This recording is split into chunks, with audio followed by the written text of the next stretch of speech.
Hello, and thank you for joining us here at Sikich. My name is Brad Hermes. I'm a partner and leader of the construction team in Milwaukee. Here with me today is Scott Dries, President and CEO of Altius Building Company. Brad, thank you for having me. Uh, Glad to have you, Scott. We have a few questions for you today on the current environment. What are the biggest challenges your business is facing in the current environment that we're in? I would say choosing an appropriate playlist for 2020, but I don't think anyone likes what I have in mind.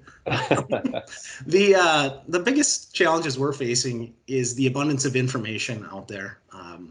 Being an essential business, we've been operating throughout this entire process, throughout the entire pandemic, and there's been a lot of information. So our model has taken an approach of information before implementation, in which case we can digest information from multiple sources before we actually look at implementing it in our own practice.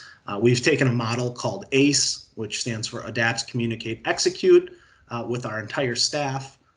And while it is problematic to incorporate new procedures, new protocols, mask mandates, things like that in an industry that's been slow to change, I think our actual biggest challenge has been customer reservations as they try and look into a crystal ball and determine how long is the pandemic going to last, what will be the longer lasting impacts, and no one knows at this point. So.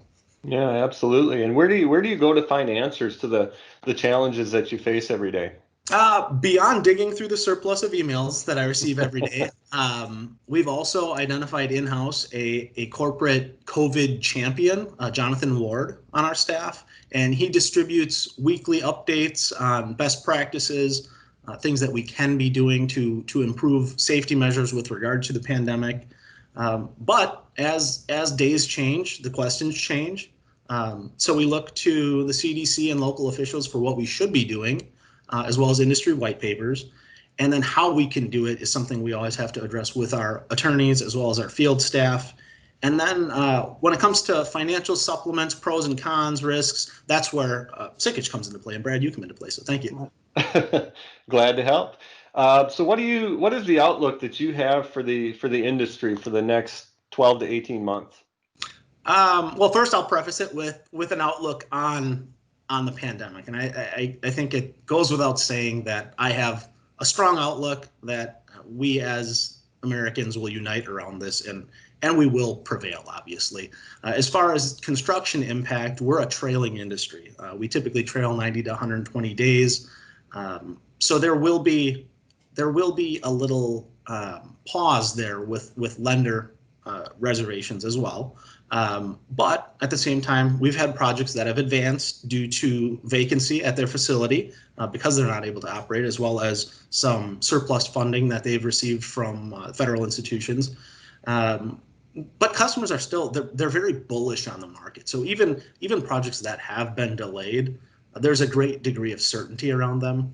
And I strongly believe that, after 3 to 6 months, as an industry, we're going to rebound stronger than we were pre-pandemic, because a lot of the, whether they're institutional or private investors, will continue to come to the realization that there's stability in commercial real estate investment.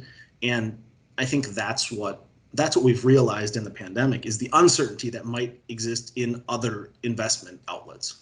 Yeah, absolutely. And I agree with your overall optimism. So have you been able to get out and do anything fun this summer? I have, and again, I'll preface this response with, it's easy. I realize that I'm extremely fortunate with regard to this. I'm married to my best friend. I have 5 and 7-year-old sons, and we live on a 9-acre pond. So if we're not catching frogs or raising caterpillars, which is actually a real thing right now, we are raising caterpillars.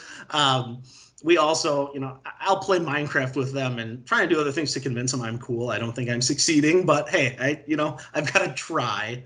And I also have, when I'm not doing something with my family or with my sons, I also have an abundance of vintage motorcycles that I'm always working on, some cars that I collect, and those for me are good tangible outlets, material outlets for some of the stress and anxiety that comes with the pandemic.